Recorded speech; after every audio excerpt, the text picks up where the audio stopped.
자, 여러분들 안녕하세요. 오늘도 여러분 합격을 기원하는 박쌤입니다. 자, 오늘은 2018년 1회 기출문제, 보고문제 해설 강의하도록 하겠습니다. 여러분들 오늘 이 해설 강의를 통해서 여러분들 컴퓨터 응용 선반 기능사 필기시험 꼭 합격하시기를 기원합니다. 그러면 먼저 1번 보겠습니다. 1번 공구 강의 구비 조건 중 틀린 것은 틀린 것은 공구강. 우리가 공구 재료에는 뭐 고속도강부터 뭐 초경합금, 그 다음에 뭐 세라믹, CBN 이런 것까지 여러 가지 공구 재료가 있는데 이런 공구 재료의 구비 조건, 갖춰야 될 조건들이 있습니다. 자, 1번 강인성이 클 것. 자, 2번 내마모성이 작을 것. 자, 2번이 정답이죠. 자, 내마모성이 작을 것. 공구강은 내마모성. 즉 여기 옆에 보시면 내 마모성은 마찰에도 닳지 않는 성질. 즉 마모성이 커야 되죠. 공구 강의는. 그래서 여기 보시는 것처럼 마모성이 작을 것은 틀린 거죠. 자, 3번 고온에서 경도가 클 것. 자, 마찰에 의한 고온이 됐을 때 경도가 어느 정도 커야지만 공구 마멸이 일어나지 않기 때문에 공구강은 고온에서 고온 경도가 커야 됩니다. 또한 열 처리가 쉬울 것. 이런 공구 재료의 구비 조건, 또한 공구 강의 구비 조건은 시험 문제에 상당히 많이 나오기 때문에 여러분들이 잘 암기하시면 좋을 것 같습니다. 뭐 강인성이 커야 되고 내마모성도 커야 되고 고온 경도가 커야 되고 또한 이 외에 또 뭐 가격이 저렴할 것, 구입이 간단하고 공구로 만들는 성형이 쉬울 것 같은 것들이 공구 재료의 구비 조건이 되겠습니다. 자, 2번 보도록 하겠습니다. 2번 알루미늄 귀석의 합금인 실루민입니다. 실루민의 주주 조직에 나타내는 규소의 거친 결정. 자, 이 거친 결정을 미세화시키고 강도를 개선하기 위하여 계량 처리라는 거 합니다. 여러분들 중요합니다. 계량 처리. 자, 계량 처리는 뭐냐면 문제에도 나와 있듯이 실루민의 주조 조직에 공정점 부분에 조직이 있는데 그 조직이 규소의 거친 조직을 미세화시켜서 나오는 것처럼 강도를 개선하기 위해서 미세시켜서 강도를 개선시키기 위한 처리를 계량 처리라고 하는데 이 계량 처리할 때 들어갈 수 있는 금속이 바로 정답은 나트륨이 되겠습니다. 자, 그래서 이 계량 처리는 실루민의 공정점 부분의 주조 조직이 크고 매짐성이 있는데 그래서 기계적 성질이 좋지 못하니까 극소량의 나트륨이나 플루아그린 알칼리, 금속 나트륨, 수산화 나트륨 이런 것들을 첨가해서 조직을 미세화시키고 그래서 강력하게 만드는 것을 우리가 계량 처리라고 합니다. 이 처리를 계량 처리로 하는데 그래서 뭐 계량 처리를 사용되는 것은 바로 1번이 답이고 참고적으로 보면 공정 부분의 조직을 독일 같은 경우에는 실루민이라고 미국 같은 경우는 알펙스라고 합니다. 네, 보통 여러 가지 교과서들을 보면 실루민이라는 단어가 많이 나오기 때문에 실루민보다는 여러분들 계량 처리가 무엇이고 계량 처리할 때 어떤 금속이 사용되는지 그런 것들을 좀 여러분들이 아시면 될 것 같습니다. 또한 이런 알루미늄 합금의 이 강도를 향상시키는 주요 방법은 방금 말씀드렸던 계량 처리, 또한 석출 경화, 시호 경화 등이 있다는 것도 좀 자세히 여러분들이 아시면 될 것 같습니다. 뭐 알루미늄의 합금 강도를 향상시키는 방법이 아닌 것은 해가지고 문제가 나오는 경우도 있으니까 여러분 계량 처리, 석출 경화, 시호 경화 등은 암기하실 필요가 있다고 봅니다. 자, 3번 보겠습니다. 3번. 자, 1번에서 말씀드렸듯이 여러 가지 공구 재료가 있는데 그 중에 여러분들 스텔라이트계, 즉 주조 경질 합금이 있는데 그 주조 경질 합금에 대한 설명으로 틀린 것. 자, 주조 경질 합금도 공구 재료의 한 종류이나 그 대표적인 게 바로 스텔라이트입니다. 스텔라이트. 자, 정답부터 말씀드리면 스텔라이트는 단조품이 많이 쓰인다. 자, 스텔라이트는 이제 뒤에 해설에서 보시는 것 같이 단조를 할 수가 없습니다. 자, 해설 한번 보시면, 자, 주조 경질화품 대표적인 게 스텔라이트입니다. 스텔라이트. 자, 주성분은 텅스텐, 크롬, 코발트, 철이며, 자, 그래서 스텔라이트는 상온에서 고속도광보다 경도는 낮으나 고온에서 오히려 경도가 높아지기 때문에 고속도광보다 고속절상용으로 많이 사용되고 800도씨까지 800도씨까지 어느 정도 경도와 인성을 유지하는데, 가장 중요한 건, 그리고 또 문제가 많이 나오고 자주 출제되는 것은 주조 경질 합금의 대표적인 게 스텔라이트인데, 이 스텔라이트는 즉 단조나 열 처리가 되지 않는 게 가장 큰 특징입니다.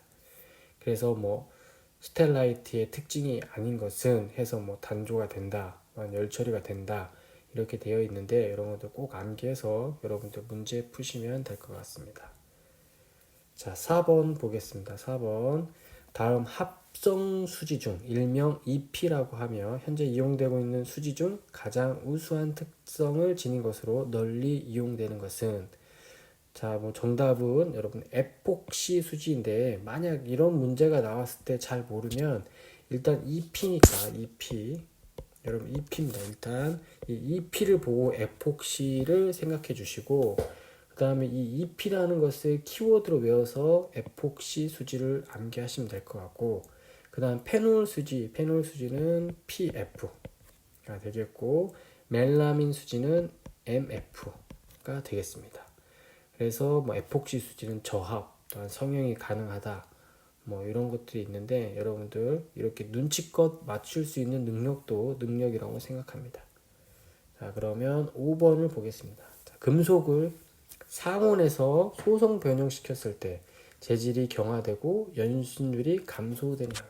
자, 잘 보시면 일단 재질이 경화되고 연신율이 감소하는 현상은 바로 가공경화입니다. 가공경화. 자, 가공경화는 경도, 인장 강도, 항복 강도 등이 커지는 반면 연신율과 단면 수준율이 감소되는 현상을 바로 가공경화라고 합니다. 자, 쉽게 말씀드리면 이런 철사가 이렇게 있다고 합시다. 철사. 자, 철사가 있으면 이쪽에 양쪽을 손으로 잡고 이렇게 구부리다 보면, 자, 이 가운데가 점차로 딱딱해지다가 마침내는 여기가 끊어지게 됩니다. 자, 이런 현상은 여기 가운데가 철사가 가공됨에 따라 이 철사의 강도와 경도는 증가하지만 연성이 감소하기 때문에 이렇게 절단이 되거나 끊어지거든요. 이런 것을 우리가 바로 가공경화라고 합니다. 가공경화. 그래서 여러분들이 꼭 그런 것들을 암기하시면 될 것 같습니다. 그러면 6번 보겠습니다. 6번. 자, 황동의 자연균열 방지책이 아닌 것. 자연균열의 방지책이 아닌 것. 자, 황동의 자연균열 방지책은, 자, 도료 및 아연도금. 여기 보시면 도료 및 아연도금, 또한 180에서 260도에서 저온 풀림이 되겠습니다. 그래서 방지책이 아닌 것은 수은이 되겠죠. 그래서 자연균열 방지법이 많이 나오기 때문에 여러분들 암기하셔야 될 것 같습니다. 자, 7번 보겠습니다. 자, 일반 열처리의 종류가 많이 나오는데, 강을 충분히 가열한 후 물이나 기름 속에 급냉. 자, 급냉이라는 단어가 나왔습니다. 또한 앞에 보시면 물이나 기름 속에 급냉. 그 다음에 재질의 경화를 주 목적으로 한다. 자, 일반 열처리에서 가장 기본이 되는 담금질이 되겠죠. 그래서 여기 나와 있는 게 바로 일반 열처리. 자, 일반 열처리인데, 일반 열처리에서는 그 목적, 또한 그 목적을 이뤄내기 위해서 냉각 방법이 각자 어떻게 되는지를 여러분들이 잘 아시고, 그런 내용들이 문제의 키워드가 나오면 그 일반 열처리 중에 하나를 선택하면 되겠습니다. 자, 그래서 열처리의 목적 및 냉각 방법을 제가 잘 정리해 놨는데, 여기 보시면 담금질의 목적은 경도 강도 증가, 그리고 물이나 기름의 급냉, 또한 풀림은 재질을 연화시키려고 노 안에서 서서히 냉각시키는 노냉, 또한 다른 말로 서냉. 그 다음에 불림은 결정 조직을 균일하고 표준화하는데 이것은 더 느리게 냉각시키기 위해서 공기 중에서 냉각하는 공냉이 되겠습니다. 그래서 이런 문제 용도를 잘 보시면 되고, 또 한 가지는 다음 중 뭐 일반열 처리의 종류가 아닌 것은 해서 담금질, 뜨임, 풀림, 불림 말고 표면경화열 처리, 예를 들어 침탄법이나 아니면 청화법, 화염경화법 같은 것들을 넣어서 일반열 처리가 아닌 것을 찾는 문제도 나오니까 여러분들 잘 보시면 될 것 같습니다. 자, 8번 보겠습니다. 8번. 자, 다음 중 핀. 자, 핀입니다. 핀. 핀의 용도가 아닌 것은, 자, 핀의 용도가 아닌 것은, 자, 핀의 용도가 아닌 것 중에 여러분 딱 보시면 일단 정답은 3번입니다. 3번. 볼트의 마모 방지는 핀의 용도와 거리가 멀죠. 자, 첫 번째, 뭐 핸들의 축과 고정, 너트의 풀림 방지, 분해 조립할 때 조립할 부품의 위치 결정. 또한 뭐 다른 뭐 용도도 보면 두 개 이상의 부품을 결합하는 기본적인 용도가 있고, 자, 그 중에서 여러분이 중요한 게 이 나사. 자, 이 나사 및 너트의 이완 방지가 할 때 핀을 사용합니다. 자, 먼저 핀의 종류를 간단히 좀 보시면 여기 보시는 것처럼, 자, 평행핀이 있습니다. 평행핀. 그다음에 이 테이퍼핀. 테이퍼는 50분의 1 정도가 되고, 테이퍼핀 가장 많이 나오는 게 호칭 지름이 가는 쪽의 지름이라는 거. 가는 쪽. 자, 1번하고 2번이 있을 때 2번 가는 쪽의 지름을 테이퍼핀의 호칭 지름으로 한다. 그것도 상당히 많이 나오고, 그 다음에 분할핀이 있습니다. 분할핀. 이 두 개가 분할이 되는 이 분할핀인데, 이 분할핀의 호칭 지름도 가는 쪽이 호칭 지름입니다. 호칭 지름. 자, 이 분할핀을 보시면, 분할핀이 어디에 잘 쓰이냐면, 바로 지금 여기 너트가 보입니다. 너트.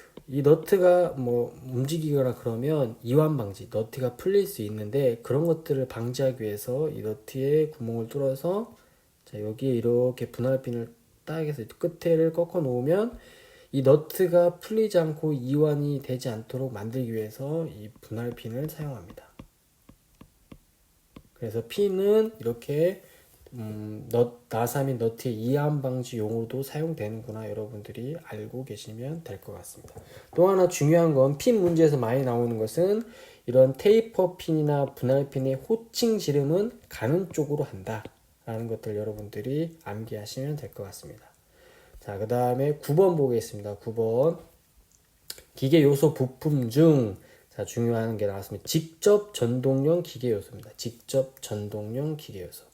자, 전동용 기계 요소가 여러 가지가 있는데, 직접 전동이라는 건 뭐냐면, 지금 여기에 이제 스포기어가 이렇게 맞물려 있는데, 이거는 바로 직접 전동이죠. 직접 전동. 자, 직접 전동입니다. 직접 서로 뭐 1번 기어하고 2번 기어가 서로 맞물려 있기 때문에 직접 동력을 전달할 수 있고, 또한 이제 이에 대비되게 간접 전동이 있습니다. 간접 전동. 간접 전동은 여러분이 보시는 것처럼 방금 여기에 보면 벨트가 있습니다. 벨트. 자, 벨트가 이렇게 보면 이 동력 축이나 뭐 이런 축하고 축이 벨트로 연결되어 있는데, 이래서 간접 전동이 되겠죠. 대표적인 게 여러분들 이 체인이 되겠습니다. 여러분 자전거 체인 보면 이쪽에서 이쪽으로 이렇게 연결이 될 때 간접 전동이 되겠죠. 하지만 문제에서는 지금 직접 전동용 기계 요소가 무엇인지 물어보니까 직접 전동은 기어가 되겠고, 벨트, 로프, 체인은 간접 전동이 되겠습니다. 자, 그래서 직접 전동은 기어, 또한 마찰차. 마찰차는 기어는 서로 2가 있지만 마찰차는 2가 없이 이렇게 서로 이렇게 움직이는 것을, 동력을 전달하는 것을 마찰차라고 하겠습니다. 그래서 문제의 정답은 2번이 되겠습니다.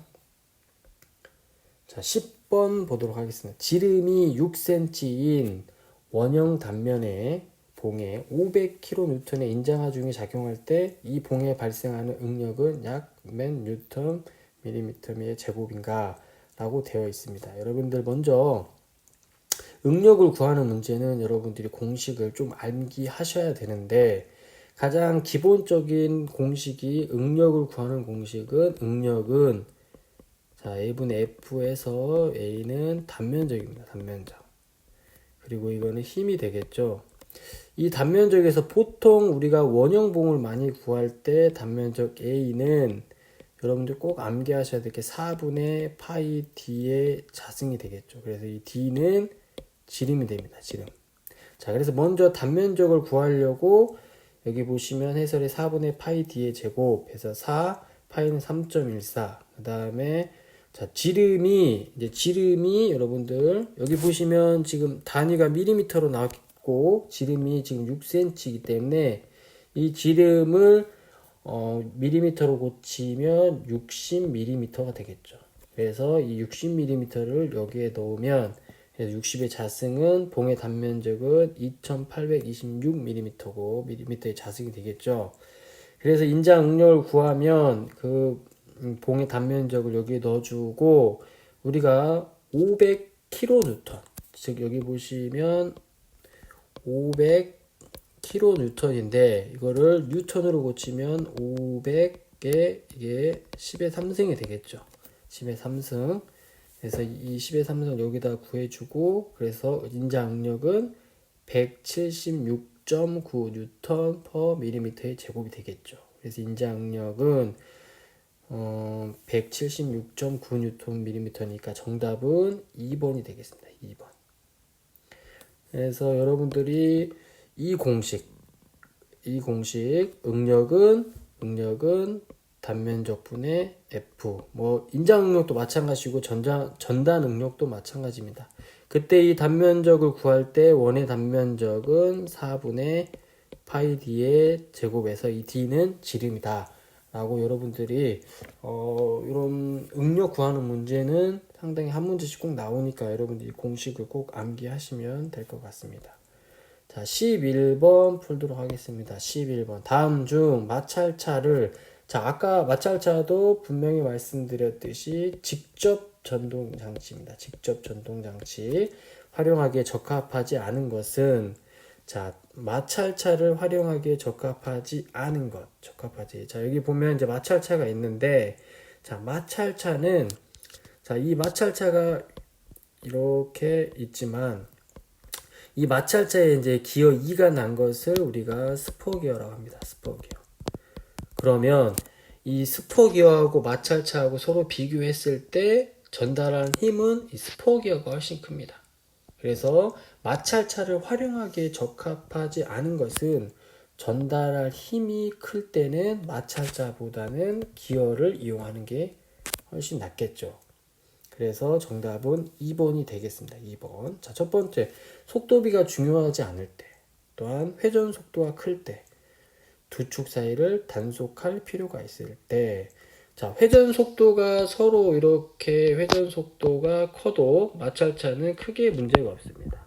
또한 가장 마찰차에서 큰 장점은 이 두 축을 단속할 필요가 있다라는 것은 회전하면서도 이 예를 들어 1번 축을 위쪽으로 빼서 이렇게 1번 마찰자가 위쪽으로 올라가서 돌이 떨어져 있다가 다시 또 붙을 수도 있겠죠. 그래서 이게 단속을 한다고 하는데 이런 필요가 있을 때 마찰차를 사용을 합니다. 그래서 마찰차의 특징도 여러분들 뭐하고 비교해서 보시면 스퍼기어하고 비교해서 여러분들이 특징을 암기하시면 스퍼기어에 비교된 문제들이 많이 나오니까 여러분들이 푸실 수 있을 거라고 생각합니다. 그래서 정답은 2번이 되겠습니다. 자, 12번. 자, 12번 일단 별표해 주시고 베어링의 호칭 번호 문제가 정말 많이 나오기 때문에 여러분들 밑에 있는 표를 꼭 암기하시면서 여러 가지 베어링 호칭 번호에 관련된 문제들을 풀어보시면 금방 여러분들 풀 수 있을 거라고 생각합니다. 자, 12번. 베어링의 호칭 번호가 608. 자, 608입니다. 608일 때 이 베어링의 안찌름은 몇 밀리미터인가? 자, 여기다 일단 608을 써보면 608. 자, 8을 써보면 일단 60이라는 것은 베어링 계열 번호입니다. 베어링 계열 번호. 자, 베어링 계열 번호가 되겠고 8이 바로 안 찌른 번호입니다. 안 찌른 번호. 자, 8이 이 안 찌른 번호인데 이 안 찌른 번호를 어떻게 매기냐? 자, 먼저 여러분들 정답부터 보시면 안 찌름이 그냥 8일 때는 8mm가 되겠습니다. 자, 먼저 여러분들 이렇게 보시면 자, 8이니까 10mm 미만일 때는 안찌름의 정수인 경우, 안찌름이 정수 아닌 경우에서 안찌름이 정수인 경우는 예를 들어 2라고 써 있으면 2, 방금처럼 8이라고 써 있으면 8mm가 되고 그냥 2.5라고 돼 있으면 2.5를 쓰는데 자, 슬래시를 하고 이렇게 2.5를 씁니다. 자, 이제 10mm하고 20mm 미만은 여러분들이 암기를 하셔야 돼요. 여기는 암기. 자, 암기. 자, 00. 자, 00은 10mm. 01은 12mm. 02는 15. 좀 확대하겠습니다. 자, 03은 17mm. 그래서 순서대로 여러분들 00, 01, 02, 03, 10, 12, 15, 17. 이것들은 좀 암기를 하셔야 되고, 자, 20mm 이상부터 500mm 미만은 5의 배수인 경우가 됩니다. 자, 안찌름을 5로 나누면 그 5로 나눈 수가 안찌름이 되는데, 예를 들어, 뭐 40mm라면, 베어링 안찌름이 40mm라면 08이 되겠죠, 08. 08이 되겠습니다. 08. 예를 들어 50mm다. 베어링 안찌름이 50mm면 자, 5로 나누니까 10이 되겠죠. 10. 자, 그 다음에 500mm 이상일 때는 슬러시 하고 안찌름. 자, 560일 때. 여기 560일 때는 슬러시 하고 560이 되겠습니다. 자, 그래서 여기 한번 보시면 지금 베어링 번호가 6203입니다. 6203이니까 03이니까 이건 베어링 계열 번호고 베어링 안찌름 번호가 03이기 때문에 여기 03이면 여기는 17mm가 될 겁니다. 그래서 17mm. 자, 그 다음에 베어링 번호가 6008입니다. 그럼 60은 베어링 계열 번호고 자, 08이기 때문에 08. 자, 08은 자, 08 5의 배수인 경우 08이니까 여기다가 곱하기 5를 해서 40mm가 됩니다. 자, 아시겠죠? 그래서 여러분 베어링 안찌름 번호가 상당히 많이 나오기 때문에 여러분들이 표를 꼭 암기하셔서 문제를 푸시면 될 것 같습니다. 자, 다음 문제 넘어가겠습니다. 13번. 기계 부분의 운동 에너지를 열 에너지나 전기 에너지 등으로 바꾸어 흡수함으로써 자, 운동 속도를 감소시키거나 정지시키는 장치는 여러분 상식적으로 읽어봐도 이것은 브레이크가 되겠습니다. 브레이크. 자, 브레이크. 자, 제동 장치는 기계 부분의 운동 에너지를 열 에너지나 전기 에너지 등으로 바꾸어 흡수함으로써 운동 속도를 감소시키거나 정지시키는 장치인데 대표적인 제동 장치가 브레이크가 되겠습니다. 브레이크. 자, 14번 보겠습니다. 14번. 여러분 뭐 쿼터 이음은 많이 보지 않았는데 자, 쿼터 이음에서 쿼터의 너비가 10mm. 자, 평균 높이가 50mm인 쿼터의 허용 전단 응력이 20Nm/mm의 제곱일 때 이 쿼터 이음에 가할 수 있는 최대 하중은 무엇인가? 아까 여러분들 응력에서 단위를 보면 자, 응력은 단면적 분의 F. 자, 이게 단면적이고 이게 이제 힘이 되겠죠. 자, 그러면 문제에서 보면 이 허용 전단 응력. 자, 이거 뭐 인장 응력이라 했는데 뭐 이거를 다시 뭐 지워서 이게 허용 전단 응력이라 할 때 자, 이 허용 전단 응력은 주어졌고 20Nm/mm의 제곱으로 주어졌고 자, 단면적도 쿼터 이음에서 구하면 되겠고 문제는 이 최대 하중, 이 하중이 얼마 들었는지를 구하는 문제입니다. 그 전에 먼저 여러분들 쿼터 이음이 어떤 거라는 걸 보게 되면 자, 여기에 로드 엔드가 있고 이쪽에 소켓이 있습니다. 소켓. 이 로드 엔드를 소켓에 밀어 넣고 자, 여기 보이는 게 쿼터인데 이것을 이 로드 엔드를 이렇게 밀어 놓으면 나중에 이제 여기가 생기는데 여기에 쿼터를 넣게 되어 있습니다. 이 쿼터.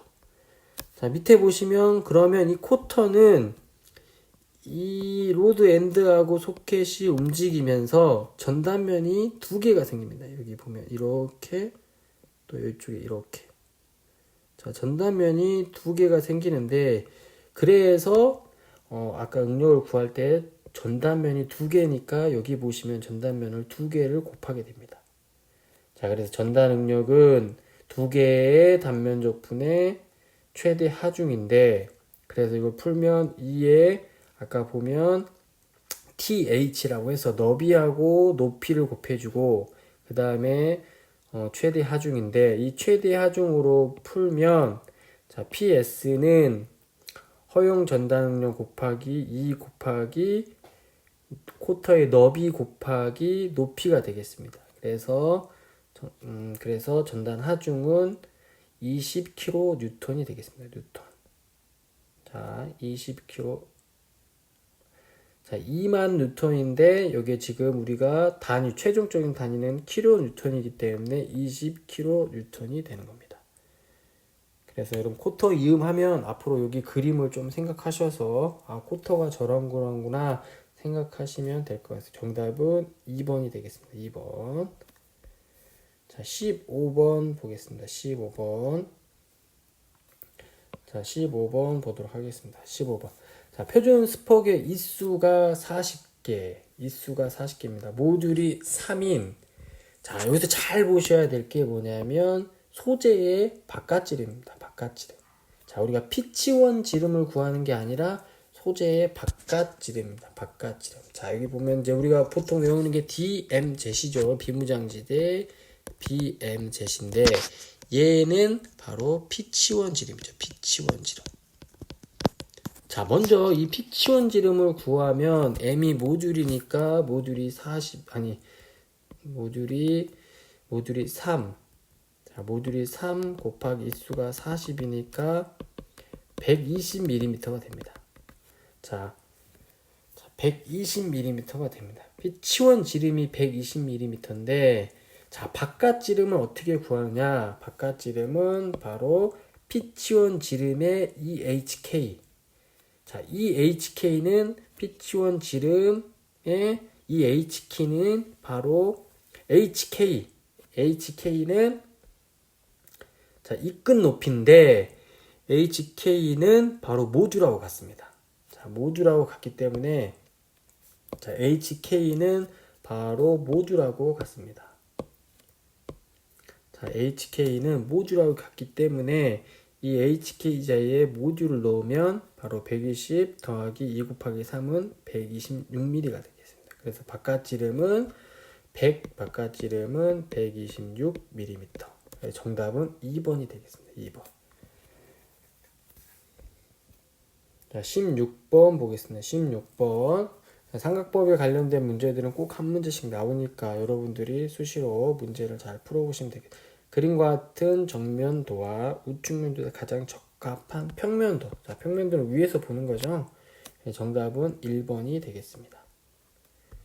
17번 보시겠습니다. 스프링 도시 방법. 자, 스프링 제도에서 스프링 도시 방법에 관한 설명으로 틀린 것은 자, 4번에 보시면 자, 코일 스프링, 볼루트 스프링 및 접시 스프링은 일반적으로 무하중 상태에서 그리며 자, 여기까지는 맞지만 겹판 스프링 역시 일반적으로 무하중 상태에서 그리는 게 아니라 겹판 스프링은 스프링판이 휘어진 상태가 아니라 스프링판이 수평인 하중 그대로 그립니다.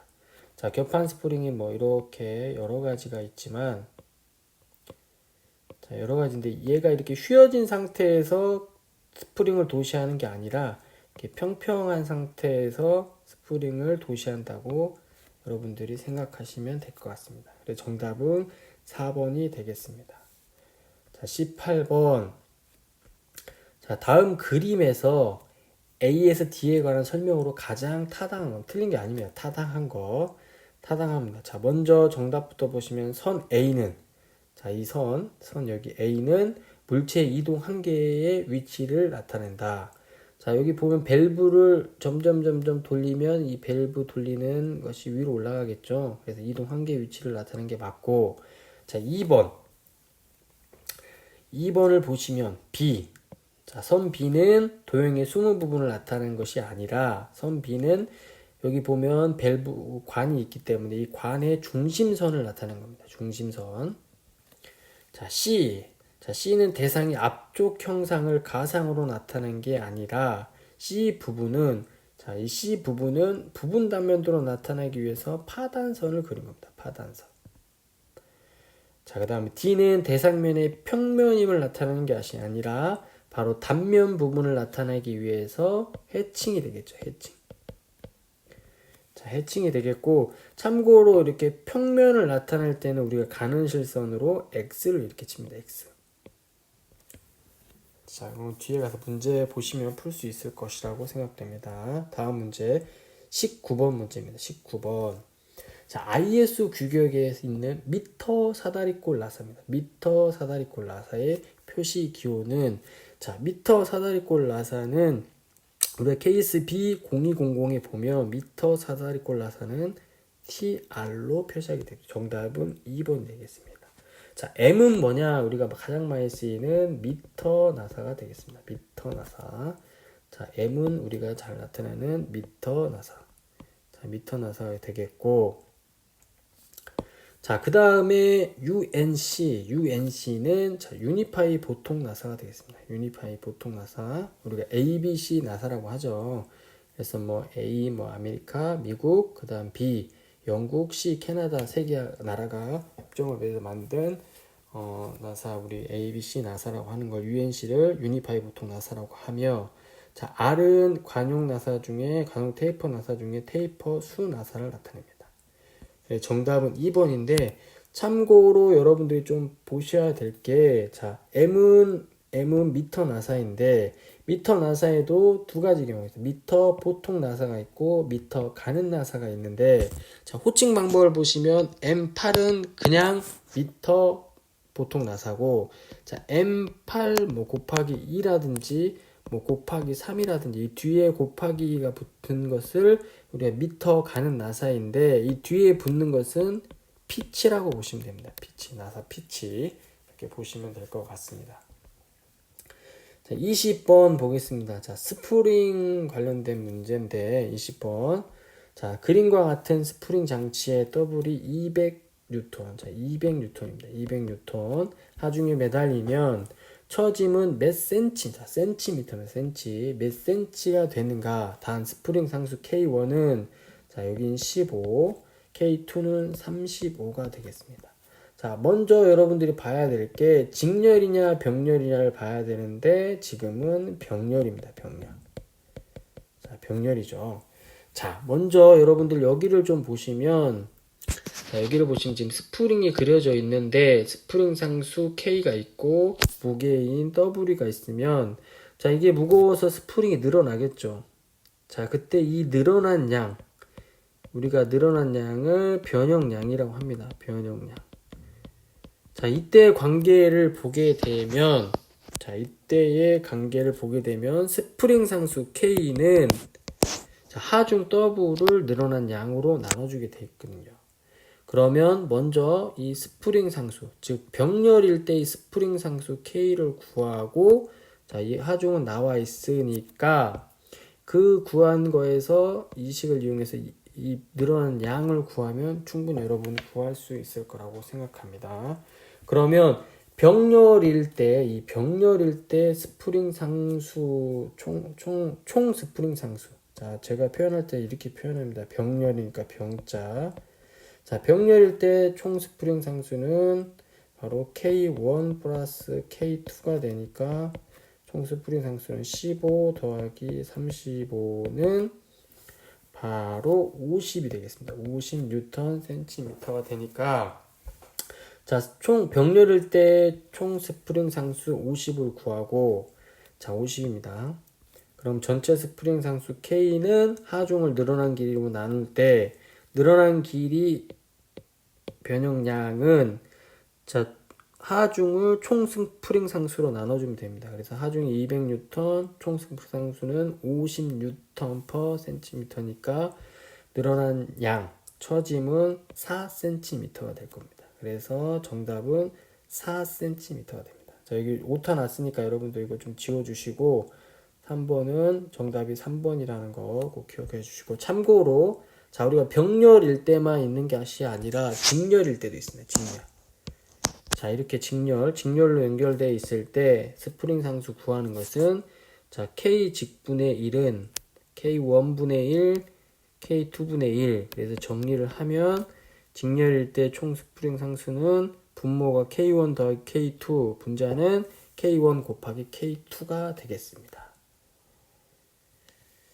자, 그래서 이렇게 스프링에 관련된 문제를 풀어보셨고 넘어가겠습니다. 자, 한 가지 더 먼저 말씀드리면, 자, 이제 조합 스프링이 있습니다. 조합 스프링.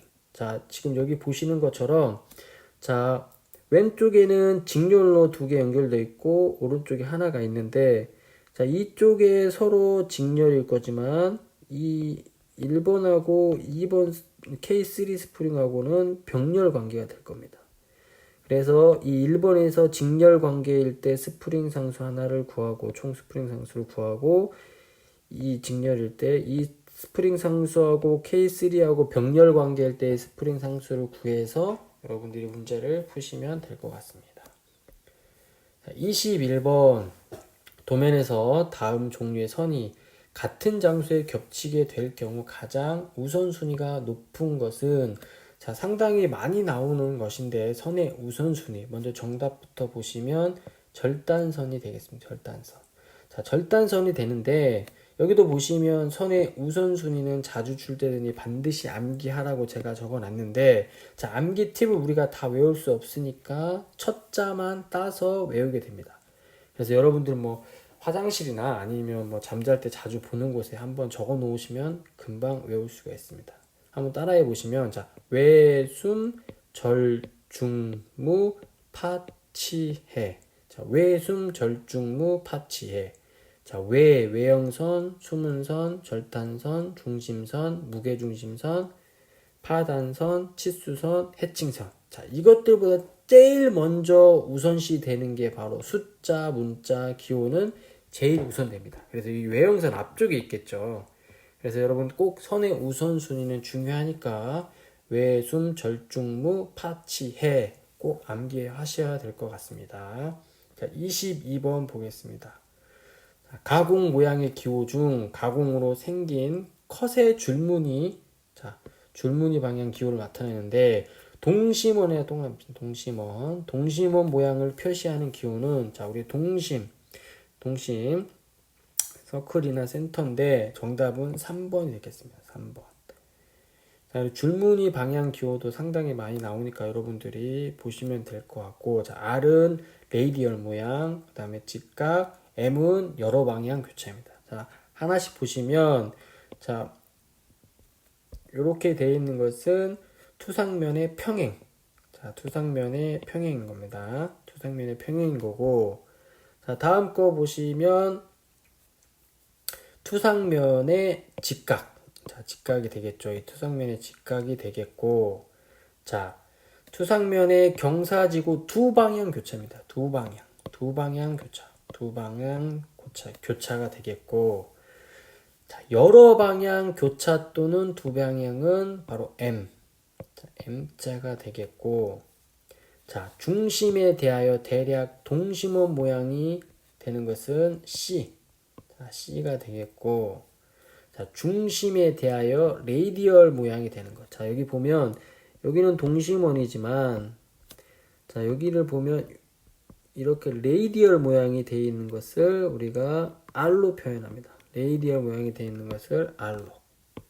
자, 줄무늬 방향 기호 여러분들이 꼭 보시면 될 것 같고, 자, 문제 12번에 나왔던 거하고 비슷하지만 보시면 이것도 베어링의 호칭 번호가 되겠습니다.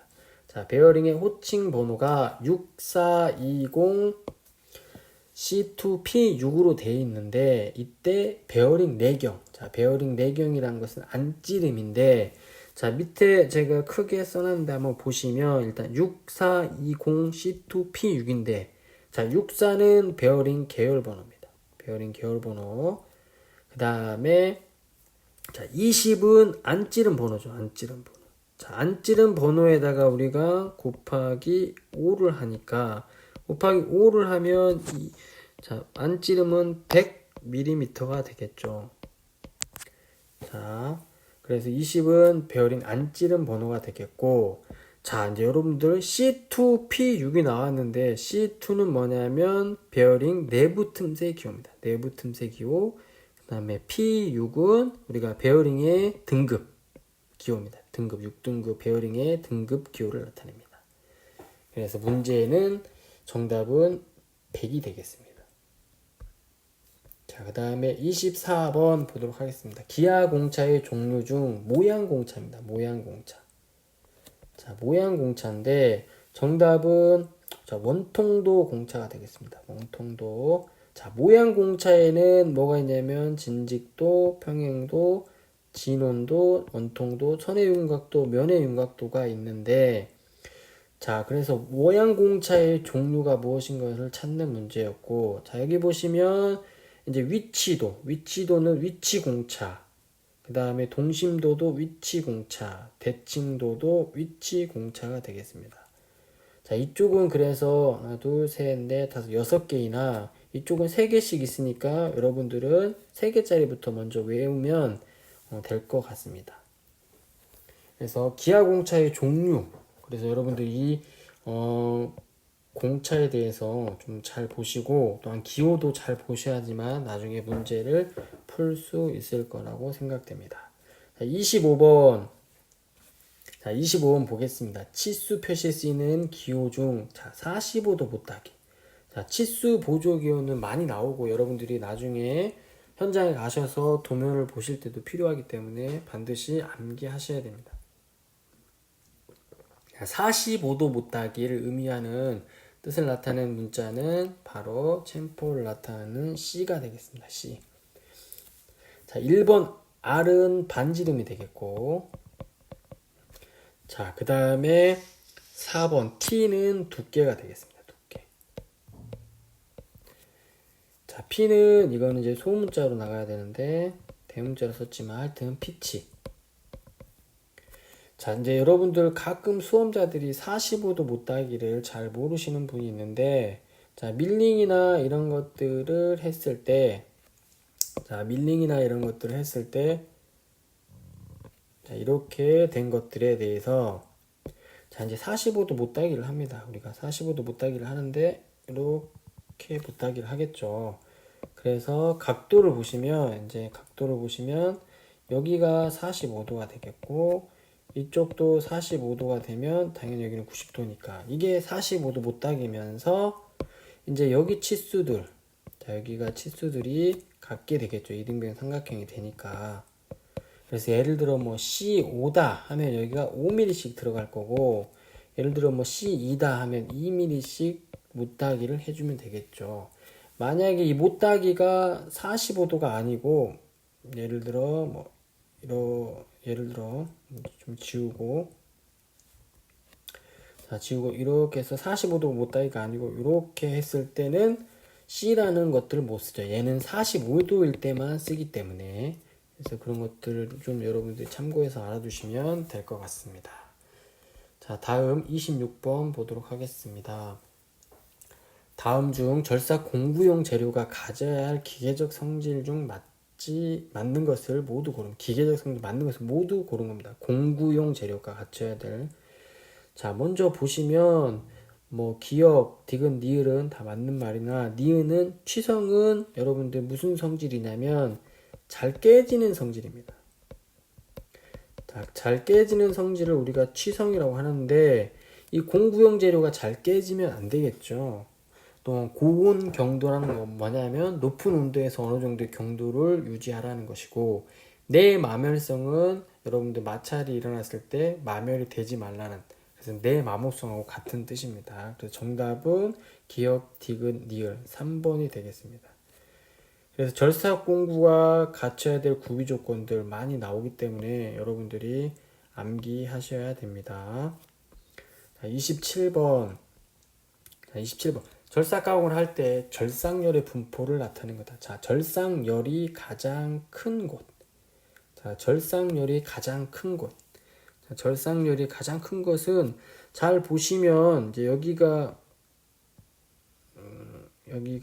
이제 전단면인데 이 전단면에서 소송 변형이 일어나기 때문에 이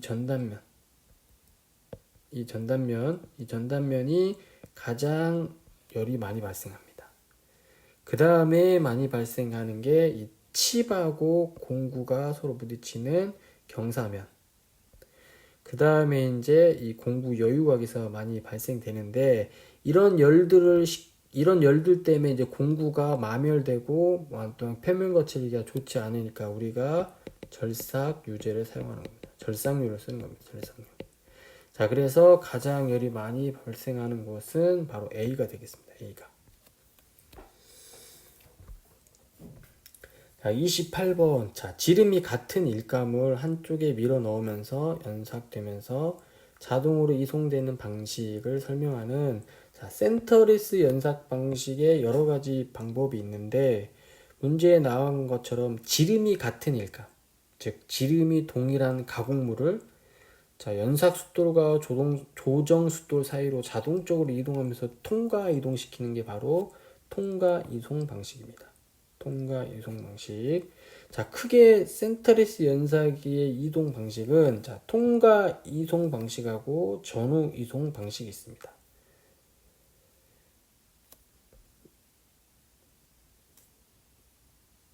자, 통과 이송 방식하고 전후 이송 방식이 있는데 자, 통과 이송 방식은 보는 것처럼 자, 지름이 동일한 가공물을 자, 이렇게 보면 지름이 여기 이렇게 동일한 지름 예를 들어 지름이 이렇게 동일한 것들이 있겠죠. 동일한 것들을 통과 이송 조정速도로 바퀴를 한 2에서 5도 정도 뭐 2에서 한 5도 정도 틀어 가지고 자동으로 앞으로 이송되게끔 만든 게 통과 이송 방식이고 자, 전후 이송 방식은 자, 연삭 숫돌의 폭보다 짧은 가공물을 뭐 이렇게 해가지고 윤곽이 있는 형태 가공물을 이송이 곤란한데 이런 것들을 전후로 이송하면서 하는 것을 바로 전후 이송 방식이라고 하겠습니다.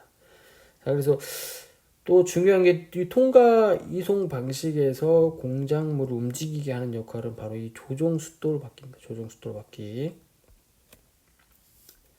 자, 그리고 또한 센터리스 연삭기에 가장 많이 나오는 것은 센터리스 연삭 방식의 특징이 가장 많이 나옵니다. 참고로 여러분 나중에 한번 찾아서 보시면 될 것 같고 29번 어느 공작물에 일정한 간격으로 동시에 5개의 구멍입니다. 동시에 5개의 구멍을 가공 후 탭 가공하려고 한다. 적합한 드릴링 머신. 자, 드릴링 머신에는 여러 종류가 있는데 그 중에 동시에 5개를 뚫기 위해서는 축이 여러 개 있어야겠죠. 그래서 3번 다축 드릴링 머신이 있습니다. 다축 드릴링 머신이 있고 뭐 레이디얼 드릴링 머신도 많이 나오고 하니까 여러분들 키워드로 다축은 어떤 게 키워드고 레이디얼 드릴링 머신은 어떤 게 키워드인지 자, 한번 여기서 보시면 자, 드릴링 머신에도 여러 가지가 있는데 이렇게 보시면 자, 먼저 가장 많이 쓰인 게 탁상 드릴링 머신입니다. 탁상 드릴링 머신이니까 작업대 위에 간단히 설치하고 사용하는 소형 드릴링 머신입니다. 뭐 한 파이 13mm 이하 정도 되겠고 자, 직립 드릴링 머신은 탁상 드릴링 머신과 유사한데 비교적 탁상보다는 조금 대형 가공물 또한 뭐 역회전도 가공해서 뭐 탭 가공이 가능한다거나 뭐 이런 것들이고 자, 그 중에 이제 중요한 게 이제 레이디얼 드릴링 머신인데 레이디얼 드릴링 머신은 자, 암을 회전시킬 수가 있습니다. 자, 보면 이제 뭐 이렇게 기둥이 하나 있고 이렇게 있고 여기 암이 크게 달려 있습니다. 자, 암이 크게 달려 있어서 이 암에 달려서 여기 드릴 축이 이렇게 있습니다. 드릴 축이 있는데 이 암도 이렇게 움직일 수 있고 또한 이 드릴 축도 이렇게 움직일 수 있어서 뭐 대형 제품이나 또는 무거운 제품을 뭐 구멍을 가공할 수 있는 겁니다.